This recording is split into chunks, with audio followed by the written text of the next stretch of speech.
Hey guys, welcome to this lore overview for Total War Warhammer. In this one we'll be looking at Morghur the Shadowgave, the new legendary lord for the Beastmen. This guy will be available to you from tomorrow, but only if you own the Call of the Beastmen DLC. Besides Morghur, you will also get a new Harpies unit for the Beastmen and 2 wizards for the Empire, but we will save those guys for another video. In this one we'll take a look at Morghur's campaign, skills, abilities and battle stats. He actually has some insanely powerful battle abilities, so be sure to check that out later in the video. Morghur the Shadowgave is a vile and corrupted creature that has been terrorizing the old world for centuries. He is seen as the incarnation of disorder and pure chaos itself. The Brave Shamans even claim that Morghur is physically unkillable. If his body is cut down, his spirit will always be reborn somewhere else. His corruption and dedication to chaos can easily be noticed because of the way he looks. He almost looks like a mix of Beastman and Chaos Spawn to me. In the game, Morghur is a new legendary lord alongside Kazrak and Malagor.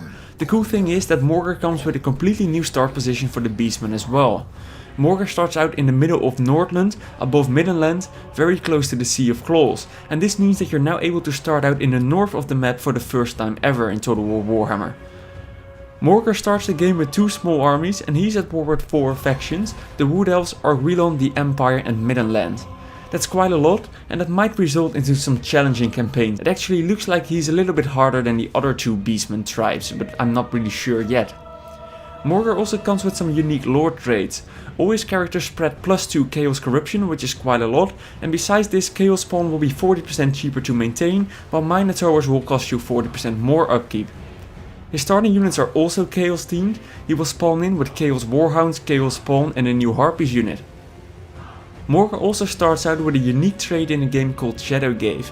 This one is actually really good as it makes enemies suffer 8% more damage from Chaos attrition, and most importantly Morghur can only be wounded for up to 1 turn. This represents his inability to be killed from the lore and is actually really handy against AI assassination spams, etc. Let's take a look at Morghur's skills. His normal stats, battle and campaign skills are all the same as the other Beastmen lords, but he does have some really unique ones in the top row here. First of all, Morghur comes with only 1 quest chain, however this quest chain unlocks a very powerful artifact.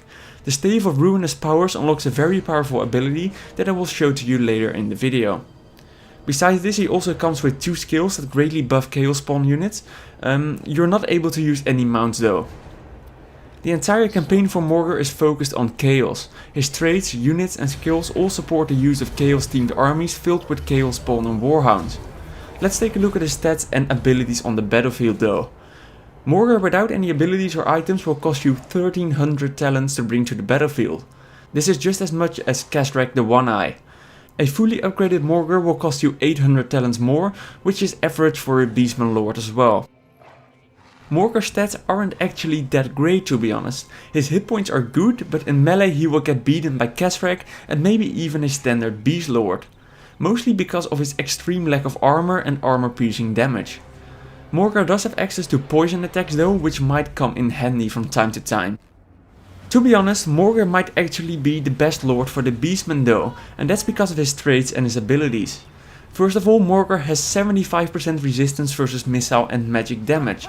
That's right, 75%, which is insanely high. I didn't even notice it in this battle you're seeing right now, as I'm trying to take him down with my Wood Elf and archers here, but he barely takes any damage at all.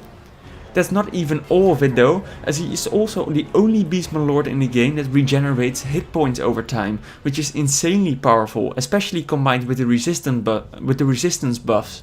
There's even more though. Morghur also has access to the unique Spirit Essence of Chaos ability. He even starts out with this ability in a campaign. You don't have to unlock it at all, so you're able to use it from turn 1. This ability can be targeted on an enemy unit within 100 meters that only has 20% or less of its hit points left. When targeted, the ability will actually kill the enemy unit and change it into a friendly Chaos Spawn unit.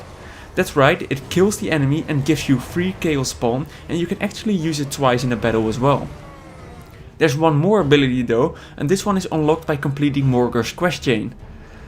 The ability is similar but quite simple. It gives Morghur the ability to spawn another Chaos Spawn unit twice in a battle.